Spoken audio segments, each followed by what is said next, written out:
está conmigo y le doy la más cordial bienvenida a Puebla, al pie de la letra, a mi casa que es su casa, él lo sabe, mi querido amigo y maestro, el doctor János Simon de la República de Hungría. János, ¿cómo estás? Hola, bien, ¿cómo estás? Estoy bien. ¿Y tú también? Perfectamente. Gracias por la invitación. No, gracias a ti, János. Les quiero decir rápidamente, porque si yo leo el currículum de János Simon, pues me tardo una hora, ¿no? János Simon es politólogo, es doctor en ciencia política, es profesor desde hace más de 30 años en distintas universidades públicas y privadas de Hungría, en Budapest. Fue presidente de la Academia de Ciencias Políticas de la Academia de Ciencias de Hungría. Yo nada más quiero recordarles que Hungría tiene ¿cuántos premios Nobel? 15. 15 premios Nobel.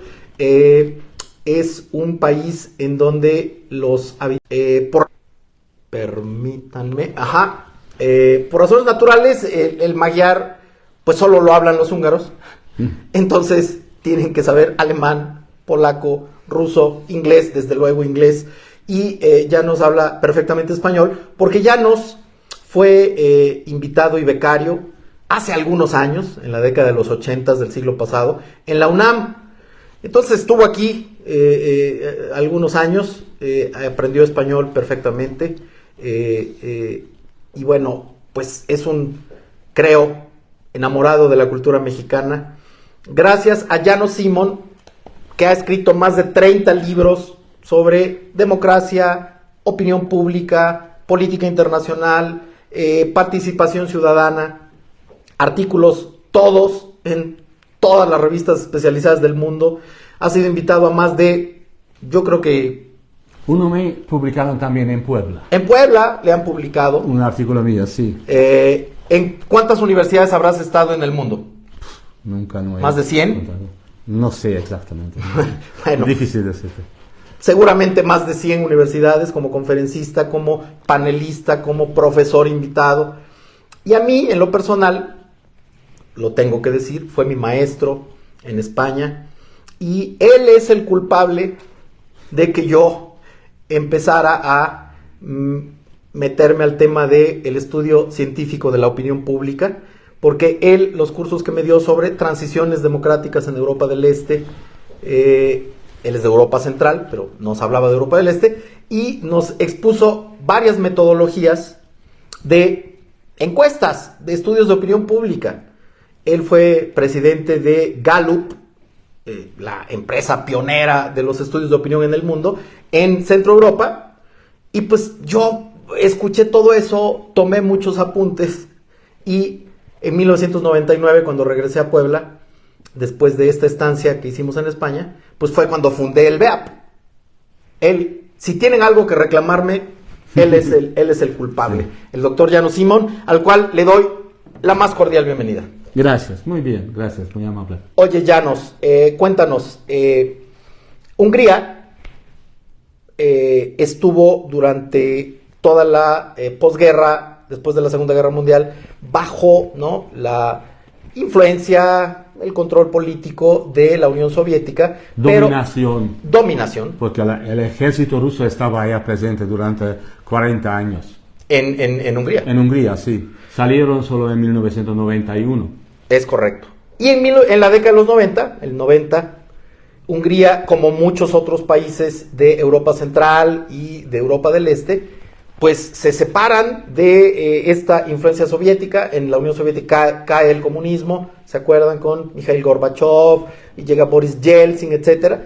Y en Hungría arriban a la democracia. Antes de la Unión Soviética, János Simon, ¿Hungría no era demócrata? No. Hemos tenido un sistema unipartidista. Entonces, después de la Revolución 1956, surgieron otra vez los partidos políticos, 6, 7, 8, 10, se formaron un gobierno de coalición, llegó otra vez el ejército ruso en 4 de noviembre en 1950 y aplazaron la revolución. Entonces prohibieron todos los partidos, ejecutaron los líderes, etcétera, etcétera, y se quedó solo un partido, se llamaba Partido Comunista. El Partido Comunista Húngaro. El Partido Comunista Húngaro, que se llama Partido Socialista Obreros Húngaros, pero comunista. Comunista. Y ahí se quedó hasta 1990. Hasta 1988. 88 surgieron otra vez partidos políticos, nueva onda de Gorbachev y entonces el nuevo líder era más reformista y dejó nacer otra vez, renacer los partidos que hemos tenido durante siglos en Hungría ante la ocupación de... Antes de la Unión Soviética. Antes de la Unión Soviética, sí. Hungría creó, con lo poco que sé de historia de Hungría, siempre ha sido un pueblo de mucha participación, de mucha cultura. Hay muchos intelectuales en Hungría. La mayoría del pueblo húngaro no estaba de acuerdo con la ocupación soviética. Absolutamente no. Por eso en la primera elección el Partido Comunista o Postcomunista, el Partido Obrero Húngaro, Partido Obrero Socialista Húngaro, no ha llegado hasta el límite, ha recibido solo 4% y no se calificó al Parlamento. Entonces... claramente había oposición. Absolutamente, después ya desapareció. 6 partidos han llegado al Parlamento, pero no como sucesor del Partido Comunista. Oye, después de la transición hacia nuevamente democracia en Hungría, después de la caída de la Unión Soviética, en estos 30 años, ¿cómo le va a Hungría? ¿Cómo es su democracia? Los húngaros votan mucho, participan en las elecciones. ¿Cómo está la democracia en Hungría? Tengo que decir 2 cosas. Uno, transición hacia la democracia, un sistema multipartidista, parlamento, elecciones libres, ha empezado después de 88, 89 y en 1990 se celebraron la primera elección libre en Hungría después de 45 años. Eso es primero la transición hacia la democracia. Otro, transición hacia el mercado libre. Mercado libre. Mercado libre, porque la verdad que para una democracia necesitamos diferentes ciudadanos con bases, propiedad, economía, que ellos son responsables para sí mismos, entonces no para un partido. En aquel tiempo toda propiedad bienes ha tenido el Estado, 96%. ¿Era propietario del Estado? Sí. ¿Era un Estado comunista? Ahora disminuyó como 15% de propiedad del Estado, privatizaron. Ahora los ciudadanos están seguros que son libres y está garantizado por leyes y por diferentes controles de las instituciones de la democracia. Estas 2 cosas eran importantes. Entonces refundaron otra vez, o encontraron otra vez la clase de los propietarios, las clases empleados, clase trabajadora, etcétera, etcétera. Y a partir de, puedo decir que más o menos a partir de 2000, a partir de 1998, 99, 2000, ya Hungría es una democracia estable, sin preguntar, nadie no pregunta, ni un partido pregunta los fundamentos del país como un país democrático, libre. ¿Cómo le ha ido a Hungría en el ámbito económico? Ya hubo libre mercado, se acabó el comunismo, que era pues el Estado el dueño de la economía, o prácticamente toda. ¿Cómo le ha ido a Hungría? ¿Hungría ha prosperado económicamente después de la transición? En los primeros tiempos no. En los primeros tiempos muchos ciudadanos han sentido que él es perdedor de la transición. O algunos han tenido dudas que estamos en una buena dirección. Tal vez hay tercera vía, no mercado libre y no estatal, sino algo, una mixtura, pero no hubo vía tercera. ¿No hubo tercera vía en Hungría? No hubo ni en Hungría ni en otros países de Europa postcomunista. Entonces teníamos que construir un mercado libre. Eso es una cosa fundamental. Así pudimos integrar al mundo internacional y al mercado internacional. Eso es. Y eso nos facilitó después de 2000, 2005 o más tarde estabilizar la democracia, las instituciones, tanto como la propiedad privada, propiedad pública, se separaron la propiedad privada y propiedad pública, y por las leyes también es también importante. Y ahora tenemos una democracia normal, ya sabemos. Tenemos que también subrayar que en la memoria de los ciudadanos vivió el pluralismo en el nivel de familia, en el nivel de la socialización de los ciudadanos. La cultura política estaba fundamentalmente democrática. Siempre lucharon los húngaros por la libertad frente a los rusos o frente al poder estatal, frente a la policía, frente a todos esos. O sea, los húngaros siempre tuvieron presente la participación democrática con los rusos y después de los rusos. Exactamente, así es corto la situación del pasado. Y ahora tenemos cosas nuevas que tenemos que enfrentar. Así es el cerebro humano, que siempre tenemos que pensar cómo resolver y aceptar los problemas, cómo sobrevivir. Ahora está aquí en Europa Central una guerra. Es correcto, sí. Ahora voy a preguntarte sobre la guerra de Rusia con Ucrania. Ucrania está exactamente junto a Hungría. Es más, me contabas que hay zonas de la frontera de Hungría con Ucrania que son de Ucrania en donde hablan húngaro. Sí, porque después de la Guerra Mundial Primero y Segundo, Hungría ha perdido 75% de su territorio. 75% perdió entre Primera y Segunda y después de la Segunda Guerra Mundial. Sí, un poquito más que México frente a Estados Unidos. Wow. Hemos perdido, una vez recibimos el Pacto de Múnich, la decisión de Viena en 1937, 38, 41, 43, pero por fin en 47 otra vez perdimos todos. Pero los húngaros quedaron fuera del país y ellos todavía viven allá. En Ucrania, después del colapso de Soviet Unión, esta parte se quedó parte de Ucrania, como medio millón húngaro vive ahí. Medio millón de húngaros. Medio millón húngaros vivía cuando en 1994-5 nació el nuevo estado que se llamaba Ucrania. Ucrania. Ucrania nunca no existía antes. Era parte de la Unión Soviética, ¿no? Sí, era parte y de Rusia. Y de Rusia, sí. Hablaron rusos, pero después un dialecto de ruso. Ellos se entienden en las palabras muy bien, entonces no hay muy grande diferencia. Así es. Yo nunca no he aprendido ucraniano, durante 20 años ruso, pero yo totalmente puedo leer el libro de Ucrania. De Ucrania. Sí, entonces, es muy parecido el ucraniano al ruso, sí, ¿no? Sí, podemos decir que como en Galicia y Andalucía como habla más o menos. Es correcto, Portugal, se España, entiende. tal vez. Sí, se entiende.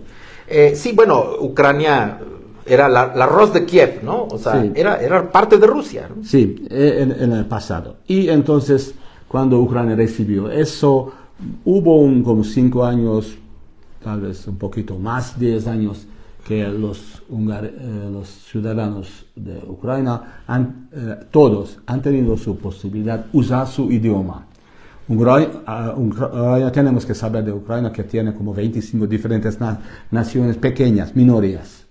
En Ucrania, con otro idioma, que no hablan húngaros. Tatares, rumanos, húngaros, polacos y de los países bálticos y no sé, gagauzes y diferentes. 25. Más o menos 25. Contaron pequeños y grandes naciones. 20 millones de rusos vivieron en Ucrania. 20 millones. Sí, por calculación. Entonces, es curioso, por eso hablamos de un imperio ucraniano.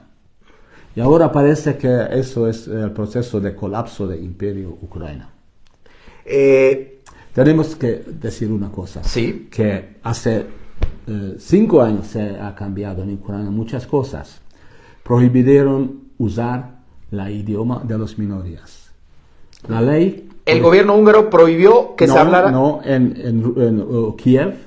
En Kiev, en Kiev, Ucrania. El gobierno Ucrania ha prohibido hablar. Zelensky personalmente afirmó la ley que los húngaros no pueden usar su idioma ni en la escuela, ni se cambiaron los Zelensky símbolos. es el presidente de Ucrania, ese que sale Actualmente. en los videos.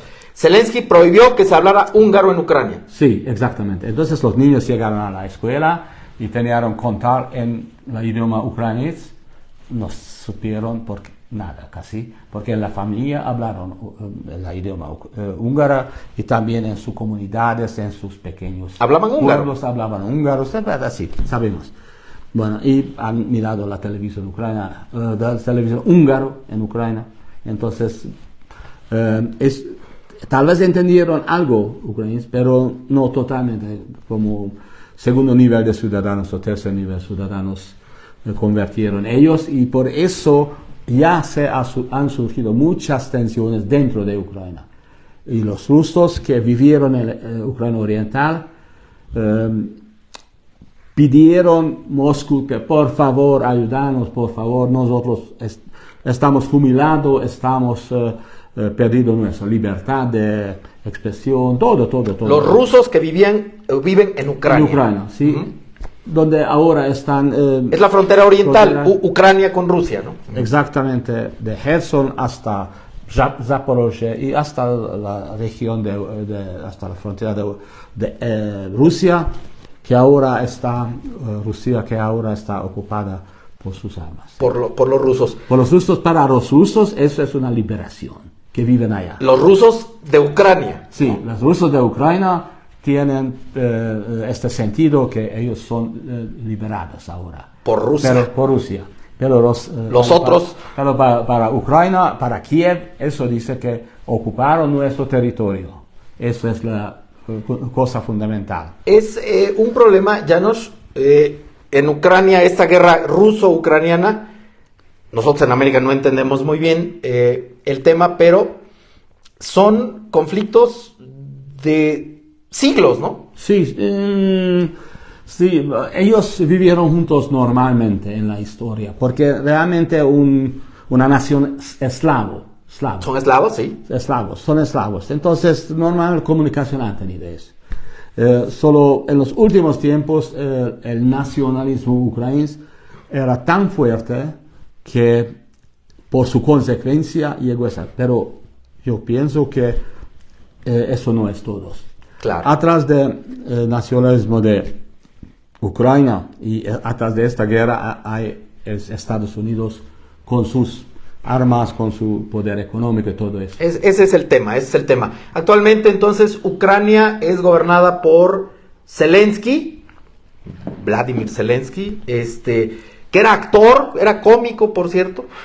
Eso no es ningún pecado, pero bueno, él era actor, cómico, y llega a ser presidente de Ucrania, y es muy nacionalista, ¿no? Muy nacionalista, pero tenemos que también subrayar que él vivió en Estados Unidos.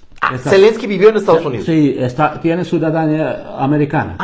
Su esposa también. Ok. Está rico, convirtió un hombre rico en Estados Unidos. Entonces tiene un pasado que no sabemos exactamente con quién está vinculado. Regreso a Moscú, regreso de Estados Unidos a Kiev. A Kiev. Y con apoyo americano y mucho con el gobierno de Biden. Y sus hijos y su familia y los superponentes que están atrás de Biden. Atrás de Biden. Compraron tierras, los americanos alrededor de Kiev, gran tierras, los mejores. No quiero decir datos porque no tengo datos exactos, pero muchas tierras. Gringos compraron tierras en Ucrania. Tierras en Ucrania, sí. Puedo mencionar grandes organizaciones que aquí conocen, con uno que edita una bebida. Aquí también tomamos en México, pero es americano. Y hay otras grandes firmas que compraron tierras para pensar al futuro. Ahora ellos tienen esta firma, sino es el Estado de Ucrania ya. Y son los que apoyan a Zelensky. Sí. En la guerra contra Rusia. Ahora, hasta donde nosotros entendemos, la guerra empezó porque Vladimir Putin, el presidente de Rusia, invadió Ucrania. ¿Es cierto? ¿Es correcto? Sí, eso también parte de la guerra. Pero tenemos que encontrar un ejemplo de la historia.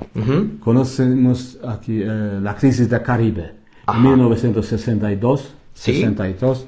La crisis de los misiles. Sí, exactamente el tiempo de Kennedy. ¿De Kennedy? ¿Qué pasó?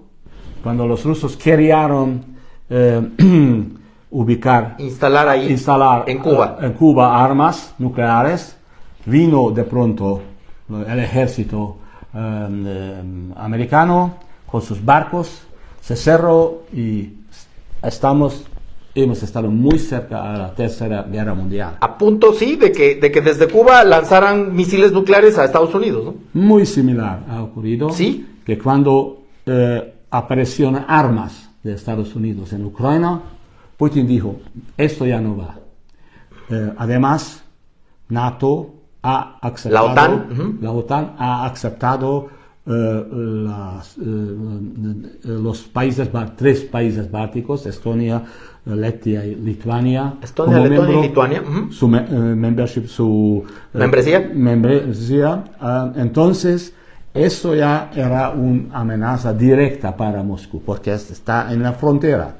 Entonces, es similar que en aquel tiempo de Kennedy. Pero al revés. Al revés. O sea, Putin se molestó, se enojó, se alarmó de que ya empezaban a instalarse armas en Ucrania de la OTAN. Sí, y por eso dijo que tenemos que parar. Si no paran, nosotros vamos a ir. Pero como 5 veces él ha dicho, es como, no quiero repetir, tercera vez, pero el efecto de Kennedy.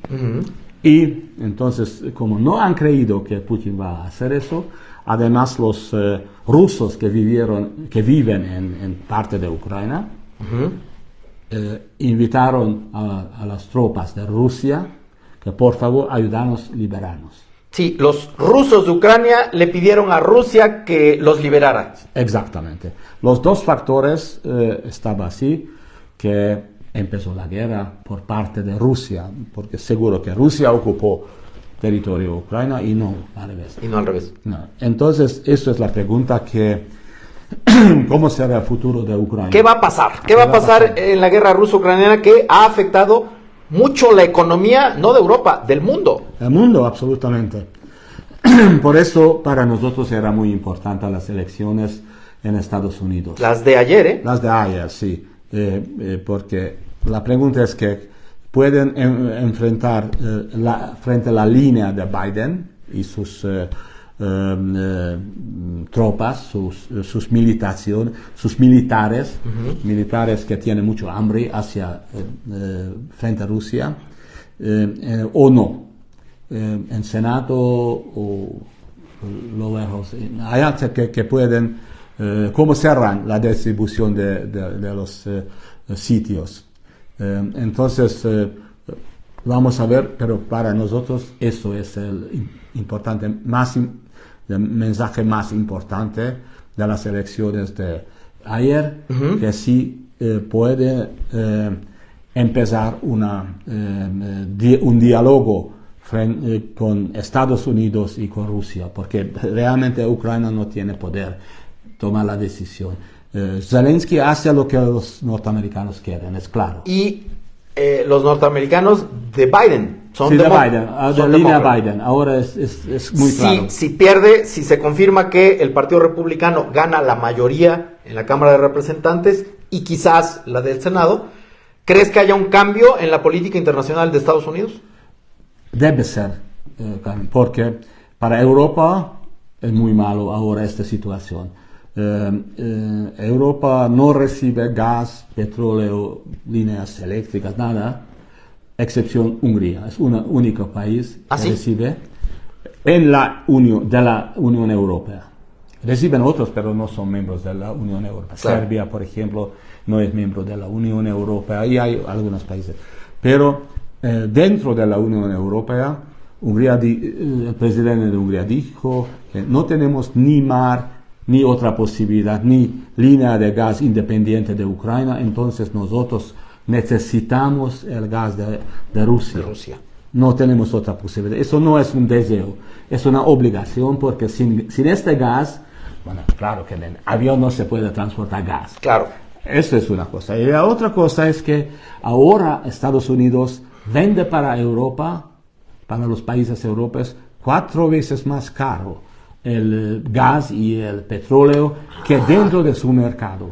Entonces, Ok, entonces subió arriba el precio. vamos a entender esto. Estados Unidos tiene una injerencia clarísima en la guerra ruso-ucraniana porque está apoyando a Ucrania, porque empresarios norteamericanos tienen intereses muy fuertes en Ucrania. Uno, dos, Biden y esta élite demócrata del Partido Demócrata que lo apoyan la guerra de Ucrania contra Rusia, le están dando muchas armas, ¿no? Sí. Al gobierno de Zelensky, Estados Unidos. Esto ha provocado una crisis en Europa, en el mundo yo creo, de energéticos. Rusia cerró los gasoductos y todo, la venta de gas a Europa en general. Esto afectó mucho a Europa, el gas ha subido mucho de precio en Europa, la energía eléctrica ha subido de precio, en Francia están desesperados, los obreros y trabajadores en Francia han hecho manifestaciones de que ya no quieren que suban los precios. Bueno, pero Hungría no, Hungría sí le sigue surtiendo Rusia. Hungría tiene la posición que esta guerra no es nuestra. Correcto. Y nosotros estamos al lado de paz. Pero los países, la mayoría de los miembros de la Unión Europea dicen que tenemos que apoyar con armas a Ucrania. Sí, sí. Ucrania ha recibido mucho crédito de Estados Unidos para comprar armas. Desde luego, claro. Entonces, ahora Ucrania pidió a la Unión Europea que por favor acepta este crédito, paganos nuestro crédito, reconstruye por favor nuestro país, etc., etc. Entonces, tenemos que gastar otra vez mucho dinero por una guerra que no es nuestra y no queremos, no tenemos, somos perdedores de esta guerra. ¿Quién gana de esta guerra? Estados Unidos. Claro, claro. claro. Europa pierde. Si vamos a ver el Producto Interno Bruto en los últimos años, podemos ver que 1%, 2% de aumento está en los países de Europa Occidental. En Hungría 6%, porque tenemos gas de Rusia en bajo precio. En Hungría ahora falta el mano de obra, entonces buscamos realmente mano de obra. Tenemos ahora 5.000 inmigrantes de Venezuela, por ejemplo. ¿Están llegando migrantes de Venezuela a Hungría? A Hungría sí. Para ellos tenemos que saber que de 56 ha salido muchos húngaros a Venezuela. Y entonces hay nexos. Hay nexos, sus nietos y familias, bueno, ellos ya tienen 85 años, pero si hasta su familia allá, los niños no hablan ya húngaro, pero sin embargo el Estado húngaro se ha dado para ellos la ciudadanía. Regresaron a Hungría, ahora aprenden venezolanos, por ejemplo, y reciben lugar de trabajo porque faltan de mano de obra, pero venezolanos quieren trabajar. Eso sí, no es una nación que sentan en la cama y chupan tequila, pero sino están trabajando muy bueno. Estamos contentos con eso. Aquí en México están llegando muchos venezolanos. Oye, ¿no reciben mexicanos en Hungría? Sí, te voy a decir una cosa. Yo conozco también un cantante.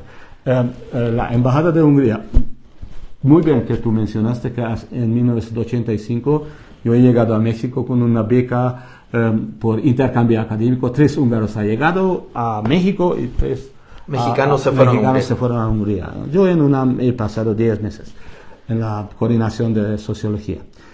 Después, cada año, y antes también, cada año existía este intercambio. Ahora, la embajada de Hungría abrió una convocatoria para, no sé, 30 o 50 mexicanos. Invitar a Hungría, paga a sus becas y en español o en inglés pueden estudiar, de medicina hasta tecnología, hasta ciencias sociales, lo que quieran. ¡Wow! Es algo nuevo. Yo he dado una conferencia anteayer en la UNAM. En la UNAM, sí. Y allá estaba presente el encargado de asuntos culturales y ciencias de la Embajada de Hungría en México, y él hablaba sobre este tema, pero si quiere alguien ver, la convocatoria está en la página de UNAM también. Bueno, o en la embajada. Me metí a este tema, porque es lo de los mexicanos. En serio, métanse, les daré, métanse a la liga de la Embajada de Hungría en México, y Hungría está dando becas a mexicanos, ¿eh? También a poblanos. A poblanos.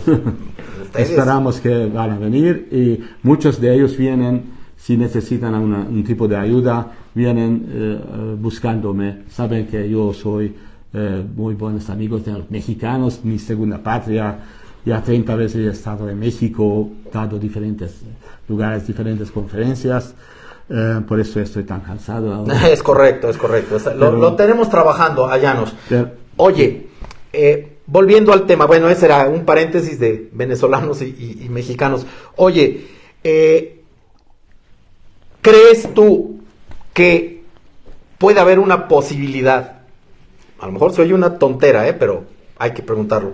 De que pueda haber una guerra nuclear por el conflicto Rusia-Ucrania. Mira, una cosa, Ken. La Segunda Guerra Mundial salió de Hungría, realmente. Mataron a nuestro rey. Es la Primera Guerra Mundial. La Primera Guerra Mundial. La Segunda Guerra Mundial también. Mataron al archiduque Francisco Fernando. Sí, okay. Sí. La Segunda Guerra Mundial también surgió de un conflicto de Centro Europa. Sí, Polonia. Sí, los alemanes atacaron Polonia, Hungría exigió los territorios anteriores y así. Entonces, y ahora tenemos gran miedo que podemos perder esta paz. Ahora muchos hablan sobre un artículo de Kissinger, ha sacado en 94, 95. Henry Kissinger, que fue secretario de Estado norteamericano. Él estaba sacando un artículo sobre, más o menos así, ¿es eso posible, una guerra mundial, mantener en su localidad, en su territorio, en un lugar en el mundo? Una guerra nuclear local. Nuclear local, que no extiende a todo el mundo, como tercer mundo, usar bomba atómica o hidrógeno, cualquier tipo de bomba. Y su consecuencia es sí, es posible. Kissinger dijo que sí. Kissinger dijo que sí. Sí, y dijo, escrito un artículo sobre este tema, un Foreign Affairs. Tienes que ver. Por eso es importante ahora que tenemos mucho miedo. Tienen muchas armas nucleares Rusia, claro. Ucrania no, pero norteamericanos sí. Y ahora hay grandes posibilidades que transportar estas armas nucleares al territorio de Ucrania y allá usan. Y si usan allá, explotan una bomba nuclear, eso afecta a toda la Europa. No solo la agricultura, pero la vida cotidiana. No, bueno, que imagínense una bomba nuclear, es increíble. Sí, ¿esto podría ocurrir? Podría ocurrir, no es excluido, pero no va a llegar hasta Estados Unidos. Entonces pueden ellos resolver su consecuencia así. Por eso tenemos mucho miedo en Europa, entonces queremos parar este conflicto.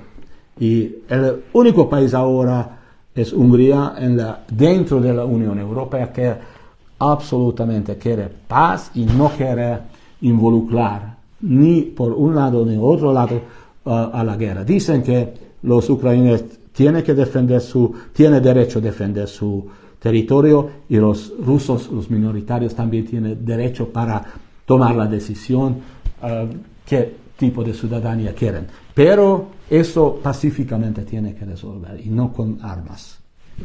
Bueno, pues ahí está el tema Rusia-Ucrania. Nosotros estamos un poco lejos de allá, pero las consecuencias son para el mundo, para el mundo entero y está ocurriendo. Llanos Simón, cambiando de tema y ya vamos a ir terminando. ¿Cómo ves la democracia latinoamericana? En toda Latinoamérica en los últimos meses ha habido alternancia y han regresado gobiernos de izquierda o un poco más de izquierda, que había algunos de derecha en algunos países.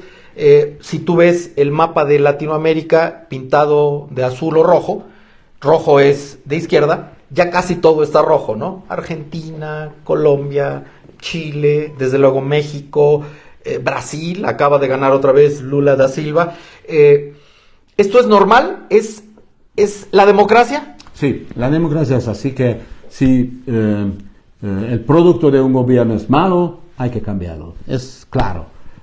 Es igual de sus colores. Eso es la ventaja de la democracia, que se puede cambiar. La dictadura es otra cosa, no se puede cambiar tan rápidamente.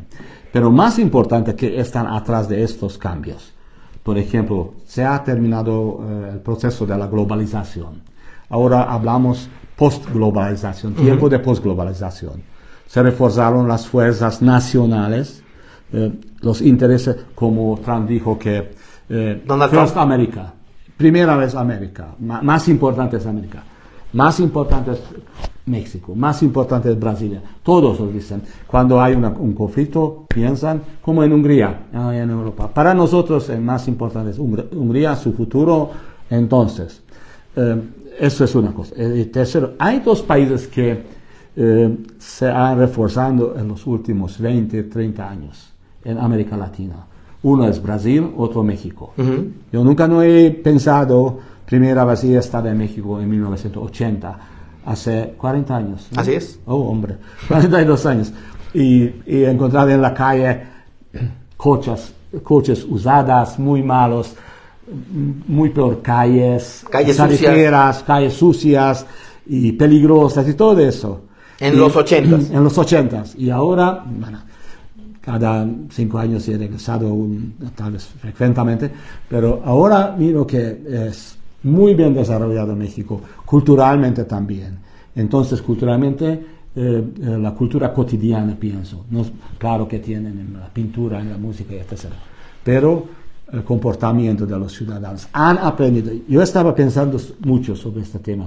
Cuando yo era aquí en 85-86, en la UNAM, como 90% de los profesores eran de diferentes partes de América Latina, de Chile, Uruguay, Argentina, Brasilia, porque allá hubo una dictatura y se huyeron a México. México dejó abierto. Entonces los intelectuales enriquecieron ciencia, medicina en México, la tecnología, todo eso. Sí, es cierto. Y por su consecuencia, ayer fuimos con un zapatero que me ha limpiado mi zapato. Mi niña... Un bolero. Ha tomado foto de eso, porque en Hungría no hay esta profesión. Entonces, después pregunto al zapatero que, por favor, dame tu número de fax y mándame esta foto. El bolero nos dio su celular para que le mandáramos su foto aseándole el calzado a Llanos. Qué grande desarrollo es eso, que ya el zapatero. Y dice, yo gano un día eso, después termino mi trabajo y voy a regresar a mi casa.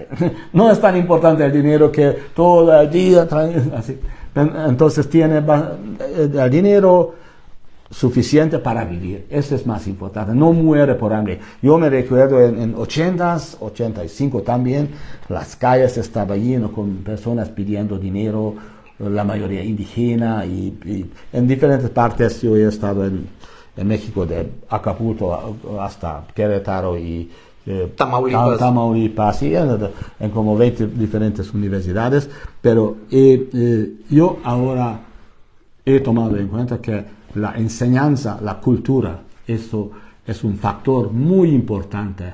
Y mientras están los mexicanos muy críticos frente a todos los gobiernos en los últimos 30, 40 años, pero hay un gran ventaja que los gobiernos han apoyado la enseñanza pública. Es cierto, es eso cierto. Ha mejorado mucho la enseñanza. Entonces, tú ves que el desarrollo democrático en América Latina y en México va por buen camino.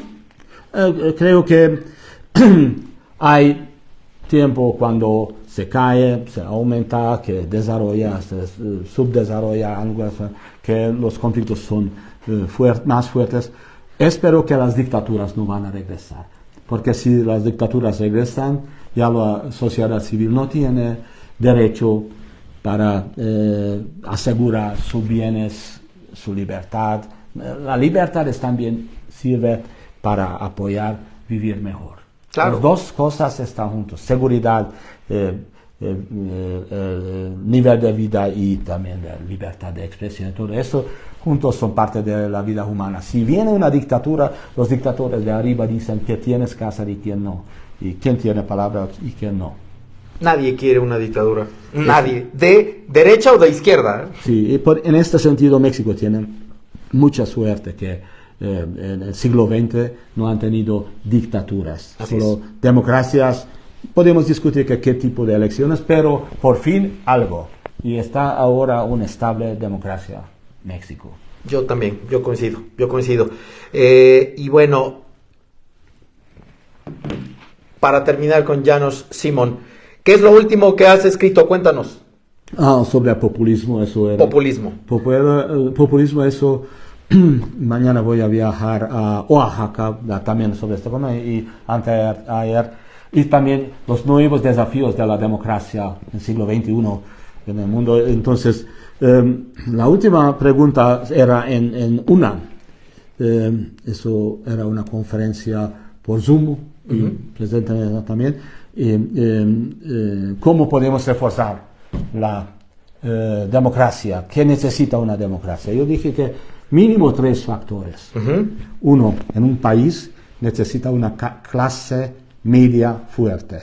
Media fuerte. Con su economía, con su base de economía, así es, independiente del Estado, del poder político de arriba y de abajo. Entonces tiene terreno para jugar, para expresar su opinión y transmite los intereses y los valores de abajo hacia arriba y de vuelta. Eso es necesario. Por ejemplo, en México hay, pero en Nicaragua no hay. Así es. Ese es el primero. Entonces, fortalecer clase media. Fortalecer clase media es muy importante. Y el segundo es dominar los comunicación de medios. Tiene que dominar los intelectuales democráticos y no los dictadores.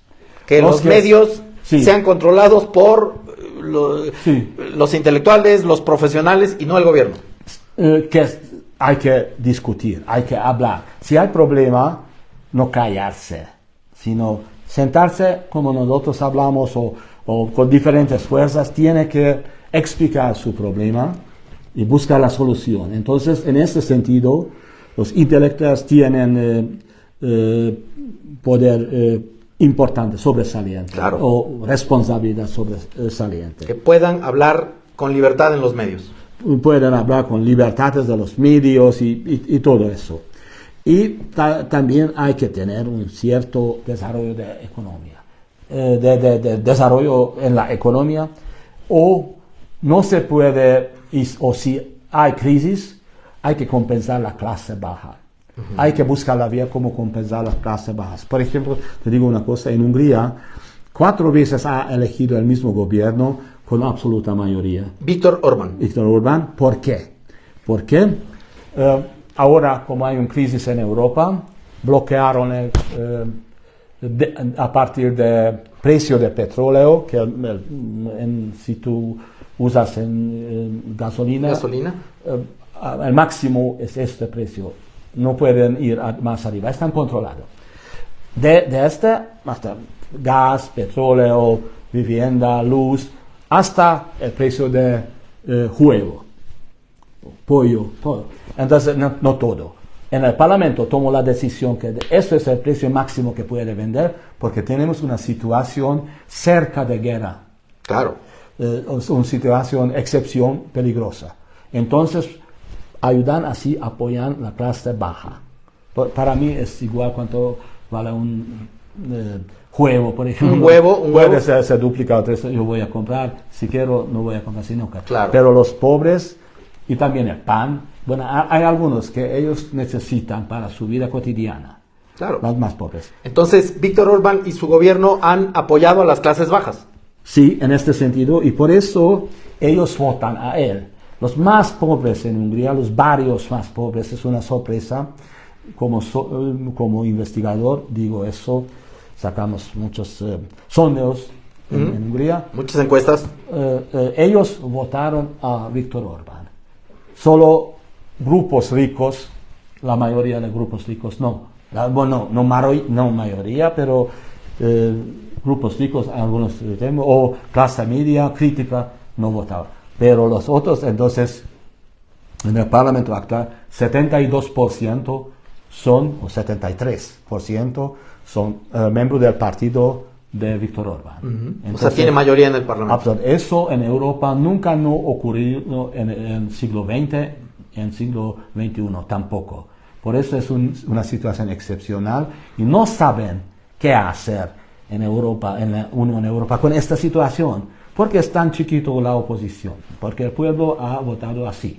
O sea, el pueblo mayoritariamente votó por Víctor Orbán porque apoya a las clases bajas. Sí, eso es importante. Pero él es comunista.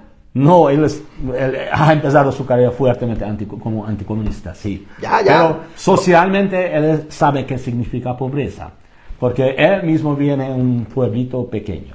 Entonces, ustedes saben por qué estoy tocando estos temas, ¿eh? O sea, no es una demagogia populista, sino una realidad servir al pueblo. Como dijo, por ejemplo, algunos politólogos en tu país, puedo mencionar a Pablo González Casanova. Claro. Ha sacado un libro Al pueblo, del pueblo, del pueblo, al pueblo. Salió en 1985 este Claro. libro, que sobre la democracia en México, de Pablo González Casanova. Sí, tiene ya 100 años en este año, entonces, y todavía es la más importante característica de la ciencia social de México. Es cierto. Y entonces, él dijo en su libro que la más importante tarea que está en el poder es servir al pueblo. Bueno, pues ahí está, saquen sus propias conclusiones. No le pregunto a Llanos cosas específicas.